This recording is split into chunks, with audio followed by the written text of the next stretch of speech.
You know, believe it or not, there's still a lot of people out there who say Phil Spencer shouldn't work at Microsoft. He should be fired or he should step down or something along those lines. And I always kind of shake my head a little bit and scratch my head a little bit. I'm like, do people not realize this? It's almost as bad as when people say Microsoft should stop Game Pass. Like, do gamers not realize that if Microsoft stopped Game Pass, that's the end of Xbox. That's all she wrote, folks. That is literally all she wrote. If Game Pass fails, Xbox fails, it's over, it's done.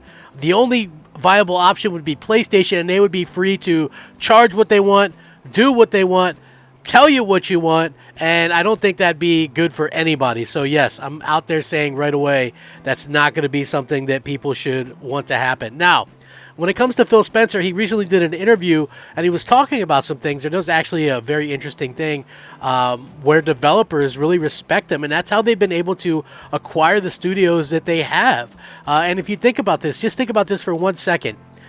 If studios were in any way concerned about Microsoft because of their past, they wouldn't agree to be bought out. They have the option not to be bought. They do. These aren't hostile takeovers.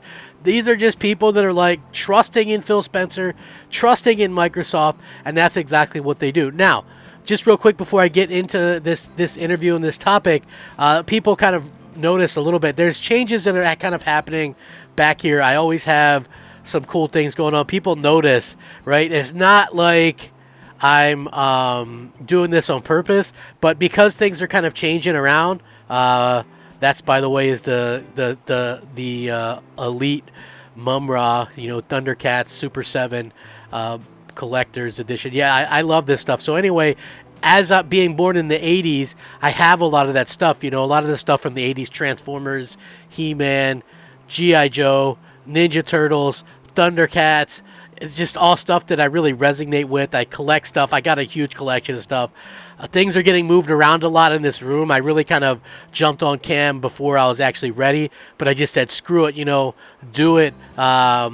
People seem to really react well to it. I mean, it's pretty obvious that I legit like to collect stuff. I legit like video games, and I like talking about this stuff. So yeah, but I want to get more into this because I felt like it was a good topic, and hopefully it's one that you guys can understand why I'm so passionate about all this stuff. So I'm going to get into it right now. Let's go. So listen, I'm well aware of the Xbox kind of curse, the Microsoft situation where they realistically have dropped the ball with a lot of studios that they bought in the past. And mostly this is something that was pre-Phil Spencer being head of Xbox. Well, I mean, obviously he was part of the reason why they closed down Lionhead and there were some issues there and things like that.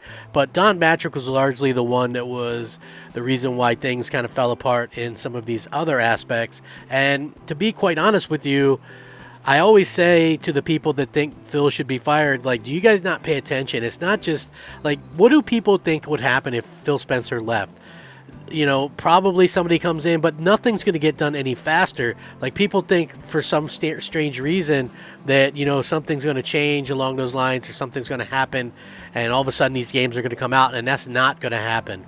So I think it's kind of like people think the grass is going to be greener on the other side, and that's literally never going to be the case. Like, honestly, it's just not. Phil Spencer is the guy.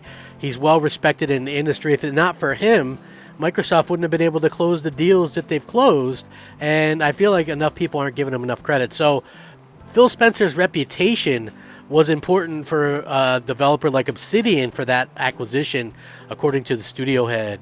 Obsidian's studio head actually said that Phil Spencer's trustworthy personality was an important factor in getting the studio on board for acquisition. Very interesting. Obsidian Entertainment Studios head recently talked about the studio's acquisition in an interview with IGN. Now, during the interview, he talked about how Xbox head Phil Spencer's reputation was an important factor in convincing Obsidian to join Xbox Game Studios' roster. When they initially pitched the upcoming RPG Avowed to Microsoft, the pitch supposedly turned into an advertisement for Xbox to buy up the studio. So when Obsidian received an acquisition offer from Microsoft, Phil Spencer's authentic and games-loving persona helped the studio come to a final decision on the matter.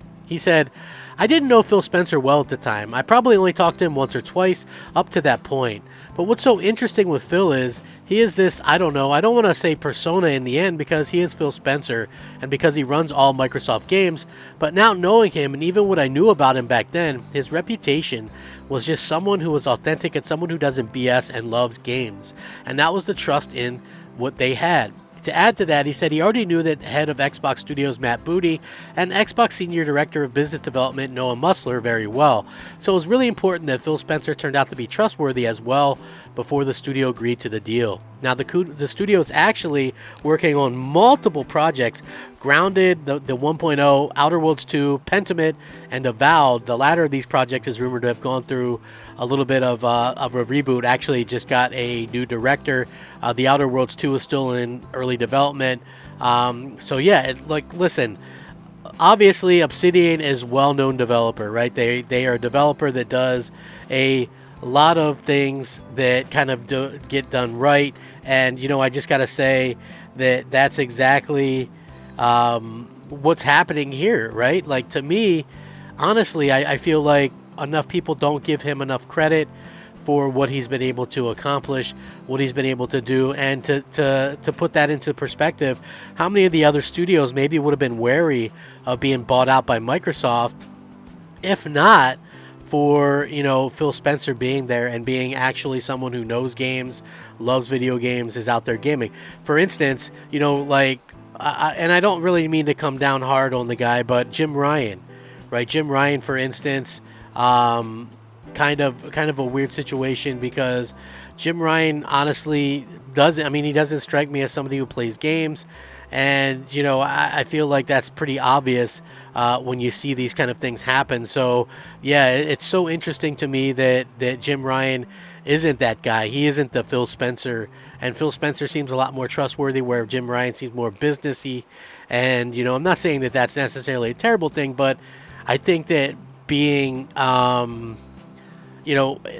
fan of video games first and foremost is important. Right? Otherwise, you just make business decisions, and I think that's probably not a smart thing in the long term.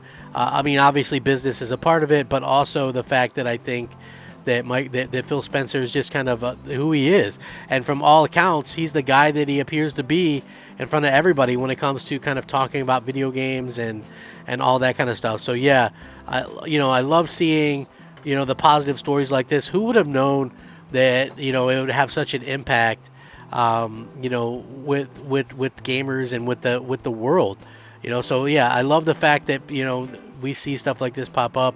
Really kind of changes your perspective of how things have come about. So those that are quick to point out that Phil should be gone, obviously, they probably don't pay attention to stuff like this, where they probably wouldn't have let Microsoft acquire them, if not for Phil Spencer's stellar reputation and things like that. That's not to say he's never made a mistake.